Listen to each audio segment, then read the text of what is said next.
আরশ নিয়ে কোরআনে বর্ণিত কিছু আয়াত। জনৈক বেদুইন একবার রাসূলুল্লাহ সাল্লাল্লাহু আলাইহি ওয়াসাল্লামের দরবারে এসে বলল, হে আল্লাহর রাসূল, মানুষ সংকটে পড়ে গেছে, পরিবার পরিজন অনাহারে দিনপাত করছে এবং ধন সম্পদ ও গবাদি পশু ধ্বংস হয়ে গেছে। অতএব আপনি আল্লাহর নিকট আমাদের জন্য বৃষ্টির দোয়া করুন। আমরা আপনার উসিলা দিয়ে আল্লাহর নিকট এবং আল্লাহর উসিলা দিয়ে আপনার নিকট সাহায্য প্রার্থনা করছি। এই কথা শুনে রাসূলুল্লাহ সাল্লাল্লাহু আলাইহি ওয়াসাল্লাম বললেন, ধিক তোমাকে, তুমি কি বুঝতে পারছো কি বলছো? এই বলে রাসূলুল্লাহ সাল্লাল্লাহু আলাইহি ওয়াসাল্লাম অনবরত আল্লাহর পবিত্রতা বর্ণনা করতে থাকেন, এমনকি সাহাবীগণের মুখমণ্ডলে তার প্রভাব পরিলক্ষিত হয়। তারপর তিনি বললেন, ধিক তোমাকে, আল্লাহর উসিলা দিয়ে তার সৃষ্টির কারো কাছে সাহায্য প্রার্থনা করা চলে না। আল্লাহর শান তার অনেক ঊর্ধ্বে। ধিক তোমাকে, তোমার কি জানা আছে যে আল্লাহর আরশ তার আকাশসমূহের উপরে এভাবে আছে? এই বলে তিনি তার আঙ্গুলিসমূহের দ্বারা ইশারা করে গম্বুজের মতো করে দেখান। তারপর বললেন, বাহন তার আরোহীর ভারে যেমন মচমচ করে ওঠে, আরশও ঠিক তেমনই মচমচ করে ওঠে। মুহাম্মদ ইবনে ইসহাক ইবনে বাশশার রাদিয়াল্লাহু এর বর্ণনায় বর্ণিত, আল্লাহ আছেন তার আরশের উপর, আর আরশ আছে তার আকাশসমূহের উপর। মানুষ আল্লাহ তাআলার পূর্ণাঙ্গ মর্যাদা নিরূপণে অক্ষম। আল্লাহ তাআলা ইরশাদ করেছেন, তারা আল্লাহর যথার্থ মর্যাদা নিরূপণ করতে পারেনি। কিয়ামতের দিন সমগ্র পৃথিবী তার হাতের মুঠোতে থাকবে। সূরা ঝুমার আয়াত নং ৬৭।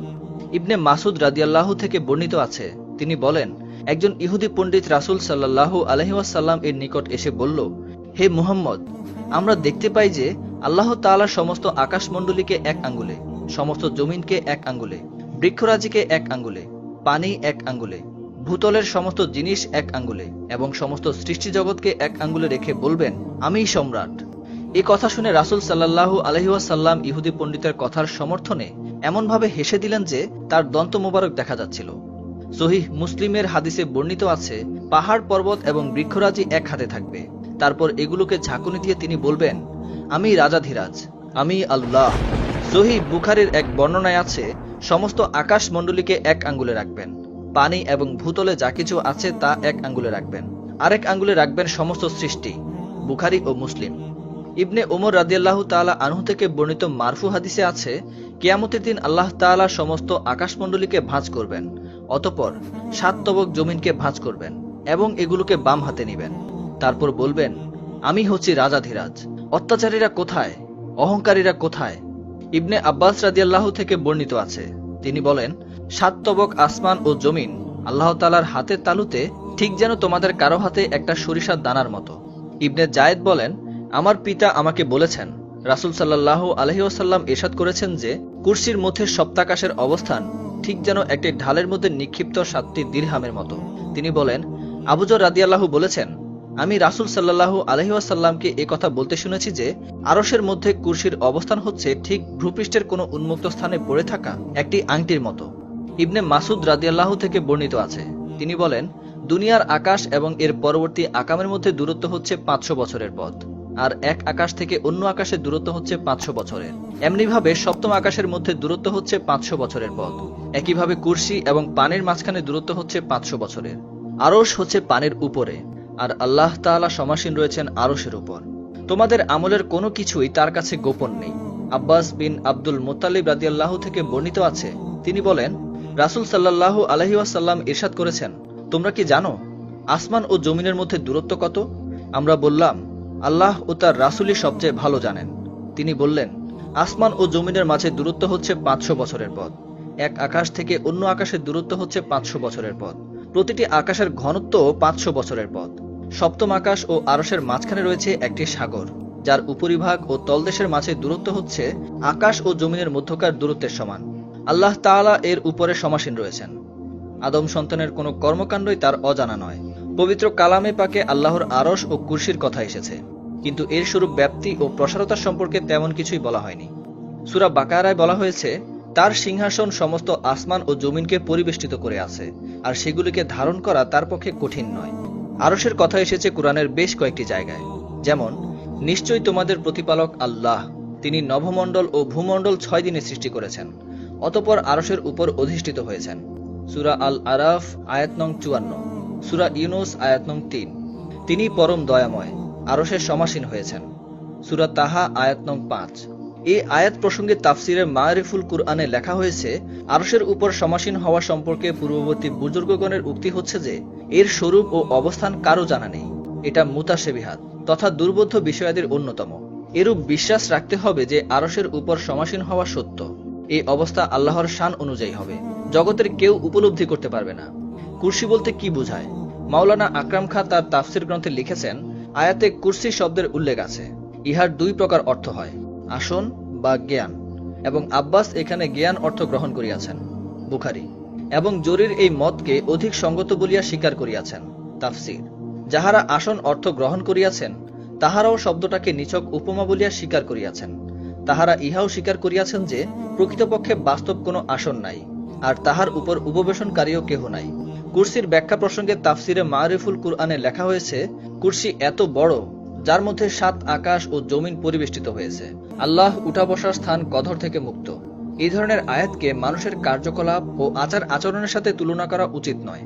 এর অবস্থা পরিপূর্ণভাবে অনুধাবন করা মানব জ্ঞানের ঊর্ধ্বে।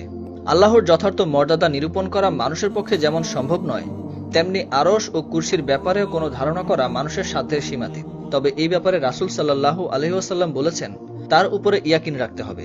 হযরত ইবনে জায়েদ বলেন, আবু যর রাদিয়াল্লাহু বলেছেন, আমি রাসূলুল্লাহ সাল্লাল্লাহু আলাইহি ওয়াসাল্লামকে বলতে শুনেছি, আরশের মধ্যে কুরসির অবস্থান হচ্ছে ঠিক ভূপৃষ্ঠের কোনো উন্মুক্ত স্থানে পড়ে থাকা একটি আংটির মতো।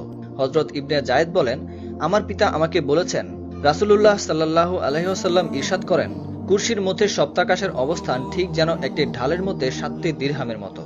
উপরোক্ত হাদিস দুটিতে আরশ এবং কুরসির বিরাটত্ব ও ব্যাপকতার যে কথা রয়েছে তা বর্তমান কালের জ্ঞান বিজ্ঞান দিয়ে বিশ্লেষণ করলে ধারণা আরো স্বচ্ছ হবে। এবার আসা যাক মহাবিশ্বের বিস্তৃতি প্রসঙ্গে।